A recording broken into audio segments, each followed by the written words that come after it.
নমস্কার, আমরা CLF cut off entry করছি। এখানে আমাদের বোরোইং ক্লোজ লোন হয়ে গেছে, লেন্ডিং ক্লোজ লোন এন্ট্রি করে দিচ্ছি। বোরোইং ক্লোজ লোন কিছু ছিল না, তাই এন্ট্রি করিনি।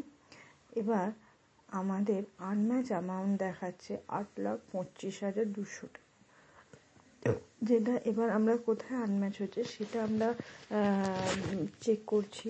আমি চেক করে দেখলাম আমার ব্যাংকটা আমি চেক করলাম যে ওখানে কি আছে। তো আমরা ব্যাংকে দেখব কোথায় কোথায় হচ্ছে আনম্যাচ হচ্ছে, আমরা এখানে দেখতে পাবো। যতক্ষণ না আনম্যাচটা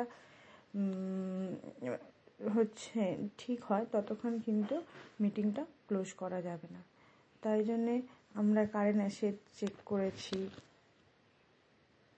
ওখানে কারেন্ট অ্যাসেট চেক করে সেখানে ব্যাংকে গেলাম, ব্যাংক অ্যামাউন্টটা চেক করলাম যে আমার ব্যাংক পাসবুকটা হচ্ছে বেশি অ্যামাউন্ট আছে, সেটা এন্ট্রি করা নেই। তো আমরা এখানে অ্যাডও করতে পারি, আবার ডিলিটও করতে পারি।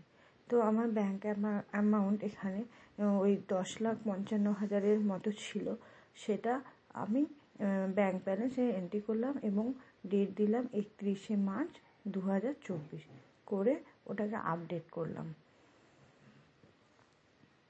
আপডেট করতে সামারিতে ব্যাংক ব্যালেন্সটা দেখালো, আবার ব্যাকে চলে গেলাম।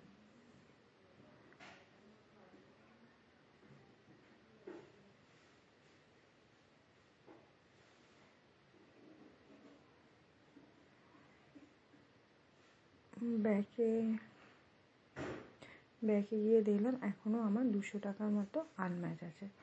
তো আমি খুঁজলাম আবার যে কোথায় মানে আনম্যাচ আছে, তো সেটা বুঝতে এইভাবে করে আবার ক্লোজ মিটিং করলে কিন্তু হবে না। এখানে asset is not equal to equity এবং লায়াবিলিটি দেখাচ্ছে। অ্যাসেটকে অবশ্যই ইকুইটি এবং লায়াবিলিটির ইকুয়াল হতে হবে। তাই জন্যে আমরা এবার ওই unmatch অ্যামাউন্টটাকে transfer to suspense amount করলাম। ওটা yes, do you want to transfer the amount to suspense account? yes করলে ওটা সাবমিটেড হয়ে সাসপেন্স অ্যাকাউন্টে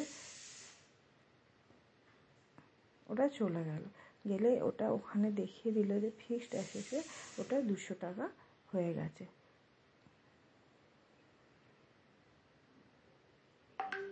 এবার আমরা মিটিংটা ক্লোজ করতে পারি। মিটিংটা ক্লোজ করে দিলে ওটা মিটিংটা এন্ট্রি হয়ে যাবে। ধন্যবাদ।